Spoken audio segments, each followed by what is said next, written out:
যতীন দা আজি যতীন দাৰ নতুন ফিল্ম অগ্নিবাণ চাব আহিলো। আগদিনাৰ কথা, ৰাতিপুৱা শুই উঠিয়ে ডিঙিৰ খচখচনি কিবা কিবি, গৰম পানী অলপ কৰি দিলো নহয় কুলু কুলু কৰি, দেন গলো কলেজখনলে। চশমাযোৰ পিন্ধি হেণ্ডচাম লগা হৈছো, কিন্তু নিজকে নেচাই মানে থাকিব নোৱাৰা হৈ গৈছো মানে। তেতিয়াই প্লেন বনিলে চিনেমা চাব যোৱাৰ। ফাষ্ট ফৰৱাৰ্ড টু পিছদিনা ডাইৰেক্ট বাছত পাই গলোহি চিনেমা হল।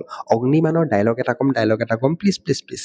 মানুহৰ পেট আৰু প্ৰতিভা কেতিয়াও লুকাই নাথাকে। বাহ বাহ বাহ বাহ বাহ। ময়ো মোৰ প্ৰতিভা এটা দেখাই দিলো, চকলেট আৰু ললিপপ হলৰ ভিতৰত লৈ আনিলো। এতিয়া এনজয়। এয়া আমাৰ মাজত লেজেণ্ড আহি পাই গলহি, ডি ৰবি শৰ্মা। চিনেমাখন চাই কিন্তু ভাল লাগিলে, কমেডি আছিলে, একশ্যনটো মাশাল্লাহ, লগতে এক্ট্ৰেছজনী ৱাহ ৱাহ বাহ, মজা। আপোনালোকো চাব যাব। এতিয়া আহক খোৱা বোৱালে, কাৰণ ভোক লাগিছে। এই শুই উঠিয়ে মই চিনেমা চাব দৌৰি আহিছো। মই খাম অনিয়ন দোচা, লগতে lassi. North India south India mix কৰি দিছো মা ৰচনী।